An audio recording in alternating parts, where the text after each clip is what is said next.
I'm a man in my late 20s, currently living with my girlfriend. I work for a prominent investment firm in Canada, and I often stay late at the office because I prefer not to bring work home. A bit of background. We moved into our current house just a few weeks ago. During the move, I was away on a business trip, leaving my partner to handle the process with the help of a few friends. To make matters worse, my car recently broke down due to a major electronics failure, so we've been relying on her vehicle. The house is in a secluded, gated community off a quiet country road on the outskirts of an upscale suburb. It's surrounded by woods, and unless you lived here or knew someone who did, it's unlikely you'd ever even know it exists. The community consists of 8 houses, with the first 6 clustered behind a shared gate, including ours, while 2 massive properties sit behind separate gates at the top of the road. Each of the houses without individual gates is about 100 feet apart, with enclosed backyards. Most of the neighbors are professionals who keep to themselves and are rarely home during the day. Anyway, 2 days into my business trip, I received a call from my girlfriend. She sounded rattled, saying there was a man wandering in our garden. Although concerned, I wasn't entirely convinced. She's got a vivid imagination, and this was the first time she'd been alone in the new house. I told her to lock all the doors, head to bed, and call the police if she saw him again. When I returned to the city's train station on Tuesday, my girlfriend had agreed to pick me up with her car before leaving for a conference in Montreal. We met up, grabbed some coffee, and then I saw her off to her train before driving home. It was about 9 p.m. by the time I arrived. I parked in the driveway, went inside, took a shower, and relaxed with a few episodes of Parks and Recreation before heading to bed. I was startled awake later that night by a light shining into our bedroom window from downstairs. I got up carefully, crouching to avoid being seen, and moved to the study next to our bedroom. There, I opened the curtains covering the French doors leading to a small balcony. My heart sank when I saw a man by the back door, fiddling with the handle. The house was designed like an L shape so I could see him, but he couldn't spot me unless he came around the corner. After a moment, he stopped, flashed his light into the woods a few times, and then calmly walked back into them. I immediately called the police and filed a report. Wednesday passed without incident, but on Thursday, while bathing our cat, I heard strange noises coming from the garage. I was in the bathroom, which is right behind the garage, so I quickly grabbed a knife from the kitchen before cautiously heading into the garage. The noises stopped, and I heard footsteps running down the driveway and away from the house. The police came to check, and all they found were some knife marks and scuff marks on the bottom of the garage door. On Friday, my car was finally delivered from the dealership, and I decided to work from home. I parked my car in the garage, leaving my girlfriend's car in the driveway. Around 11 p.m., while working in the upstairs study, I suddenly felt like I couldn't breathe. It was as if someone was watching me. I turned slowly and saw a man standing on the balcony outside the French doors. He was about 35, wearing a coat and gloves, holding what looked like a flashlight. We locked eyes, and anger surged through me. I grabbed a golf club from my bag and rushed toward the door. He climbed down from the balcony and ran into the woods. I had never seen this man before, but I was certain he was the one causing all the trouble recently. It dawned on me that up until then, the intruder had likely only seen my girlfriend and her car, leading him to assume she lived alone. I updated the police and invested in more security devices for the house. I also began parking my car on the driveway alongside hers. As time passed, things became more stressful and personal. The situation became so traumatic that we've started looking for a new home. Thankfully, we've paid off our small mortgage by making extra payments, so we can sell the house. But the pandemic lockdown in Canada has stalled our search. Our cat disappeared about 4 months ago. She was only 2, and sadly, we've lost hope of finding her. About 2 months ago, I came home to find her collar placed on our outdoor seating. I believe this was meant to taunt us. Since then, I've had to replace my car due to ongoing electrical issues, only for the new one to be vandalized. The license plates were unscrewed and left inside our hot tub at the back of the property. On multiple occasions, someone has shown a high-powered laser from the woods into our living room at night. I even captured some footage of a figure moving around in the woods, but it's too blurry to make out. The cameras we installed didn't last long. They were destroyed within 2 weeks while my girlfriend and I were away. It's become clear that whoever is behind this isn't trying to steal anything. They're intent on harassing and intimidating us. My friend Craig, who served in the military, and I ventured into the woods one day to investigate. Though we found no signs of anyone, we both had the eerie feeling of being watched the whole time. Even Craig, who's typically unshakable after multiple tours of duty, acknowledged it. We're hoping to relocate and for life to return to some semblance of normality.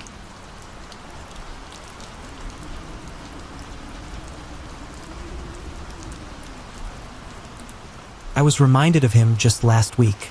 After nearly 5 years of silence, I encountered him again. I'll do my best to recount this unsettling experience. A few important points for context. 1, this happened in 2017, and during that period, we had no neighbors on either side of us. For a whole year, our house was wedged between 2 empty homes. 2, the streetlight in front of our lot had stopped working, and despite multiple reports to the city, no one came to repair it. One evening, my family went out to pick up groceries, leaving me alone at home. The gate was left wide open since the water faucet was located outside the gate. I used it frequently to fill the bowls for my pet rabbits. That day was no different. The sun was already setting when I stepped outside to fill their bowls, feed them, and lock the gate. Just 5 minutes after locking it, someone appeared outside. The sun had dipped below the horizon, and with the streetlight still broken, I could barely make out his face. He was standing by a van, calling out to me. He claimed his company had sent him to conduct some kind of property inspection. The whole situation seemed off, so I ignored him and went back inside. Later that evening, as night had fully settled, my family still hadn't returned. I was watching Zootopia when I heard noises outside. Although I didn't directly look at the source, I snuck a few glances and saw someone standing at the gate, calling for my attention again. It was the same guy. I recognized his voice but ignored him once more. After a few tense minutes, it grew quiet. I took another peek outside, and to my shock, he was trying to climb over the gate. I froze in place, unable to react. Thankfully, we had a dog named Rocky back then, who passed away not long after, bless his heart. Rocky must have been resting in one of his usual spots, but he sensed the stranger's presence. The man quickly stopped climbing and fled as soon as Rocky charged at him. He no longer had the van, just a bike. That incident, however, was only the beginning. After that night, I began seeing him regularly. How did I know it was him when I hadn't seen his face clearly? Because every so often, there would be a man lingering outside our gate with a bike, making this bizarre noise, like someone pursing their lips and smacking them together. Each time I reported it to my dad, the man would speed off the moment my dad came out to check. On one occasion, I was at the backyard collecting laundry. If you stand on the left side of the gate facing inwards, you can see our laundry area. There he was again, standing by the gate, making that odd sound. I called for my dad, and just like before, the man fled as soon as he saw my dad coming. This went on for nearly a month.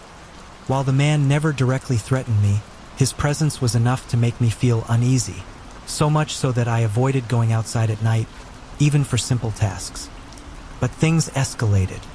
My bedroom is at the front of the house, with a window that faces the street. It's on the right side if you're looking at the house from the outside. My view was mostly blocked by overgrown bushes along the fence, but if I leaned out and looked to the right, I had a clear view of the gate.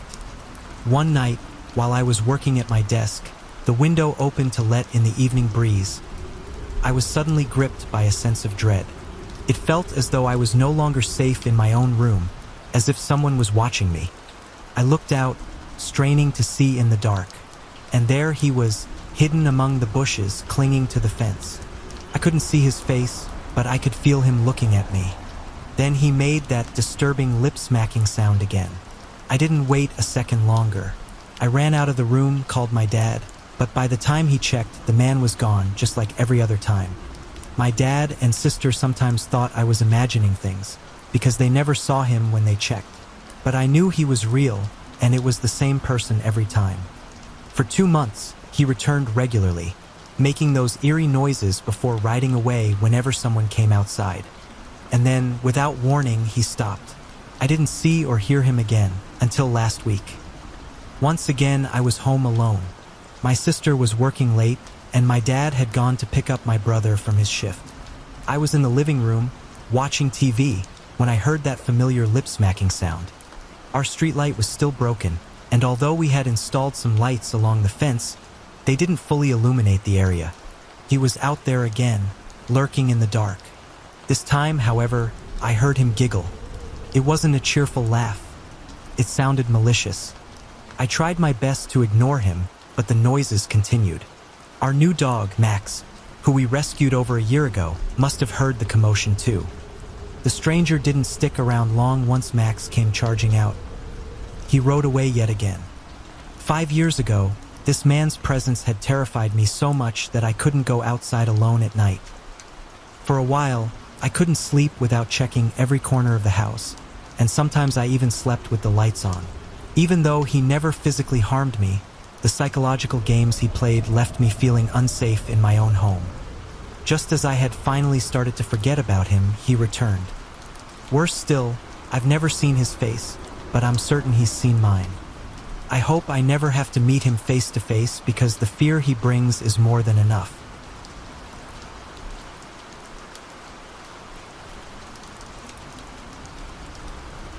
This event occurred when I was in college, around the age of 19 or 20.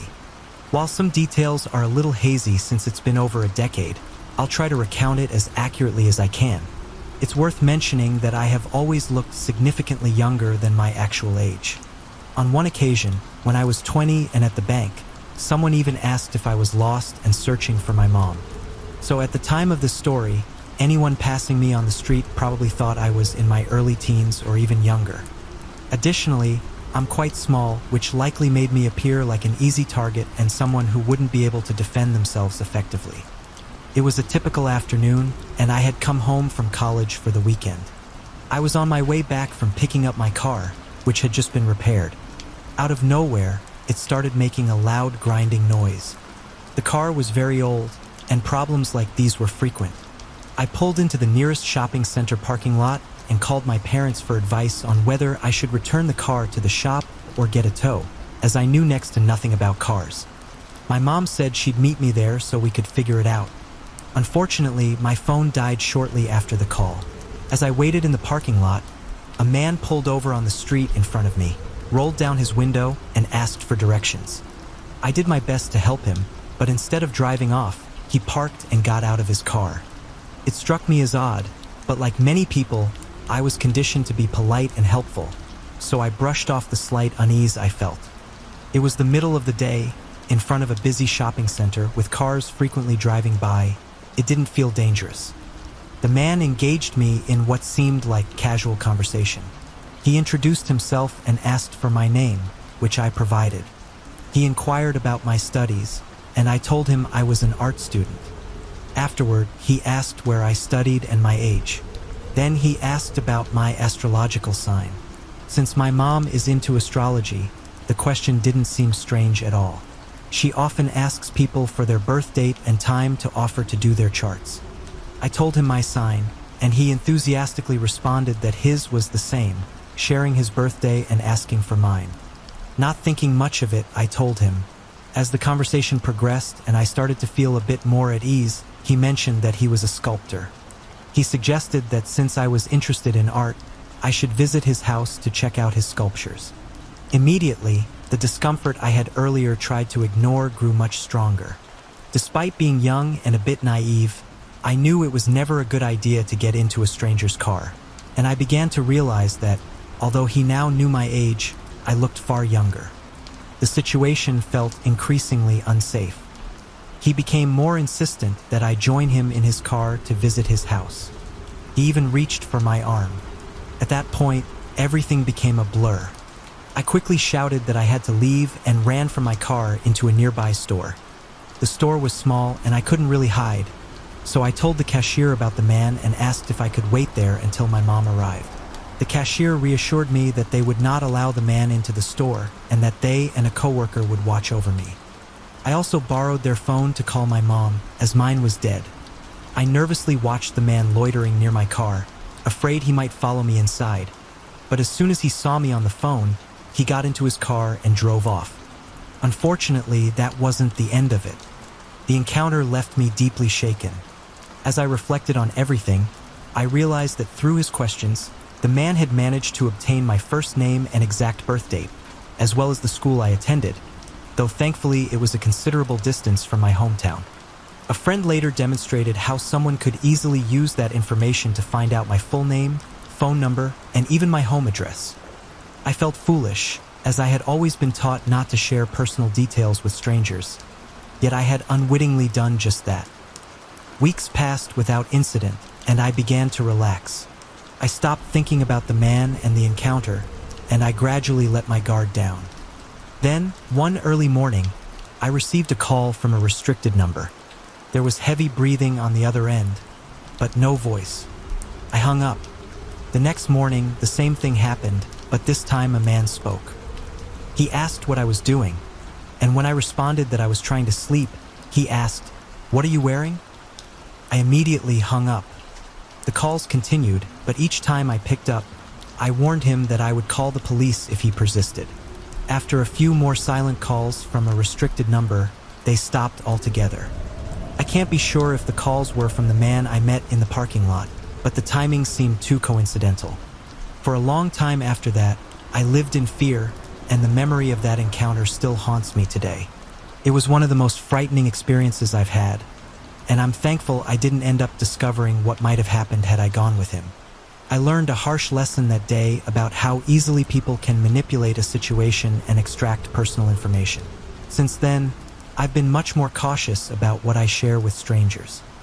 To this day, I shudder at the thought of what could have transpired if I had made a different decision.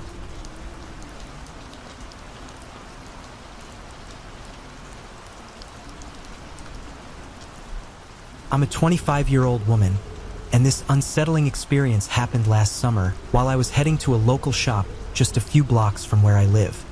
My neighborhood, a quiet suburban area, always felt safe to me, and before that day I never had any issues walking alone. But something was different this time. From the moment I set out, an uneasy feeling crept over me. It was early evening, still plenty of daylight, but the streets were oddly deserted. Normally, I'd pop in my earbuds and enjoy some music as I walked, but for some reason, I felt I needed to stay alert. I couldn't pinpoint why, but a growing sense of dread began to bubble up inside me as I ventured farther from home. Had it not been for my stubborn desire to get to the store, I probably would have turned back. When I turned onto a residential street, the silence continued. At the far end was an empty elementary school, since it was well past school hours. To the right was a road that led to a longer detour home, and to the left, the direction I was heading, was an intersection that would eventually take me back to my street. I was walking briskly when I noticed a black truck appear ahead, coming around the corner and slowly driving in my direction. There was nothing inherently alarming about it, yet my stomach churned, and an overwhelming sense of dread washed over me. I didn't understand why, but something about that truck made me anxious. As it passed me, the driver, a man probably in his mid-20s with brown hair and a baseball cap, gave me a long, unsettling stare. He didn't say a word, but the way he looked at me, head tilted, eyes fixated, sent shivers down my spine. I had an instinctive feeling of what would happen next. Before I even had to turn around, I knew the truck was going to come back. Sure enough, the screech of tires behind me confirmed my suspicion, and the driver made a sharp U-turn. At that moment, a knot of fear tightened in my chest. I hadn't made it far down the street when I stopped dead in my tracks, unable to move. The truck didn't stop directly in front of me, though. Instead, it rolled down the street and into the driveway of the last house. At first, I was embarrassed, thinking I'd overreacted. I told myself he probably just missed his house and had to turn around. Despite his creepy stare, I tried to rationalize it. I stayed put for a while, waiting for him to get out and go inside. But he didn't. He just sat there, engine off, not moving. Minutes passed. He remained in the truck, and that's when the uneasy feeling came back stronger than before. When the truck started up again and backed out, pulling onto the street towards me once more, my stomach dropped. The driver hadn't done anything outwardly threatening, but my instincts were screaming that something was wrong. I stood frozen, rooted to the spot, too afraid to make a move. It felt like any motion I made would trigger him, like provoking a wild animal. As he passed me, made another U-turn, and pulled into a different driveway just up ahead, I realized this was no coincidence. He kept driving in this strange pattern, pulling into driveways, making U-turns, and each time getting closer. My fear deepened as I noticed him slowing down every time he passed, watching me from the rolled-down passenger window. When he finally parked across from me, I knew he was trying to corral me in the direction I was walking. It was a sick game. I wasn't going to let him win. I decided that staying where I was would be safer than walking into whatever trap he was trying to set up ahead. There were houses around, doors I could knock on if things escalated, though I knew I had to be quick if I needed help. My resolve was firm. I was angry now, furious even. I wasn't going to let fear paralyze me any longer. I wasn't sure how strong I'd be in a fight, but if it came down to it, I was determined not to go down without defending myself. Just when I thought things couldn't get worse, a woman came out of her house with her kids, a few houses ahead. I saw my chance. I walked quickly toward her, hoping that the driver would see me with her and leave. But he didn't. He repeated the same strange motions, pulling into a driveway, this time even closer. At this point, I was beyond scared. He could have easily sprinted across the street and grabbed me. I stalled, chatting with the woman, hoping she'd sense my fear and stay, but she seemed unaware of the danger. As she loaded her children into the car, the driver continued to creep behind me, eventually getting out of the truck. He stood there, staring, before eventually returning to his seat. I knew it was time to go. With the woman getting into her car, I couldn't waste another minute. I made a snap decision and bolted back in the direction I came, running as fast as I could. I didn't look back, but I could hear the truck peel out behind me. I sprinted all the way home, heart racing, lungs burning, but I didn't stop until I reached my house. Once there, I crouched behind some bushes, watching. Sure enough, after a few minutes, the black truck rolled down my street. I stayed hidden, waiting for it to pass before darting inside, locking the door behind me. I never saw that truck again, but the experience shook me. I had no doubt that if I hadn't trusted my instincts, things could have ended very differently. It was a chilling reminder that danger can lurk even in the most unexpected places, and trusting your gut can be the difference between safety and harm.